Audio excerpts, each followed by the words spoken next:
Pinaghuhuli sa Maynila kahapon ng mga rider at kanilang angkas na nakasakay sa motorsiklo ng walang helmet.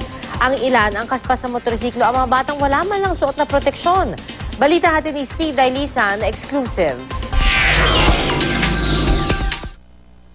Yakap-yakap ng inang ito ang kanyang sanggol sakay na motorsiklong minamaneho ng kanyang mister nang maaktuhan ng flying squad ng LTO sa Quirino Avenue sa Quezon City. Bukod sa sanggol na sakay, wala ring helmet na suot ang backride. Kaagad silang tiniketan. Galing kami ng ospital, pina-check up lang kasi yung baby. Apat naman ang sakay ng motorsiklong ito. May helmet ang tatlo kabilang ang isang bata. Pero ang isang napagitnaan ng ama't ina, wala ring suot na helmet. Hindi pa rin sir allowed eh. Kasi, tinan nyo sir, yung helmet ng bata, sir, substandard. Wala siyang ICC. Tapos tatlo, helmet din apat. Apat pa nga sir eh, naipit. Yung magulang, pag sumemplang, kaya nang depensa yung katawan, yung bata. Ang lambot ng katawan. Alam niyo sir na bawal yung mga bata ng espresso mo to? Alam niyo na. Pero ano ba tingin nyo? Bakit naisakay niyo sila ngayon? Marami makatipid sa pamasahe.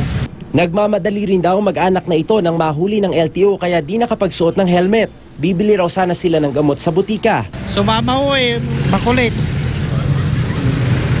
Makulit ho eh, sabi ko nga wag na. Bukod sa kawalan ng helmet, wala namang lisensya ang rider na ito na ang angkas ay ang kanyang mag-ina. Akala raw kasi nila ubra na, lalo't di naman daw kalayuan ang kanilang pupuntahan. Ang katwirang ito, di raw matanggap ng LTO, lalo't parami ng parami ang nadidisgrasya sa motorsiklo. Hindi na kayo magmumotor kasi wala naman siyang lisensya. Huwag na sanang gawin yun. Kasi yung aksidente hindi natin alam. Dumarating na lang. Sa ngayon sa international standard, kinakailangan dalawa lang ang pasahero ng isang motorsiklo.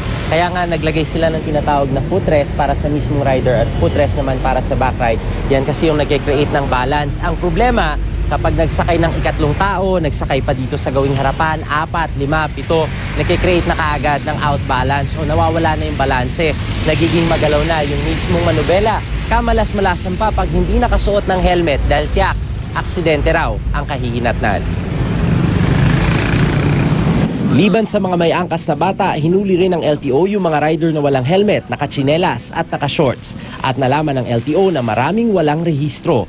May mga nakunan pa ang aming kamera na di nakasuot ng helmet kaya umiwas sa huli. May iba namang nahuli na, akma pang tatakas. Suspicious yan. Either na nakaw yan or yun, first impression namin dyan, nakaw yan.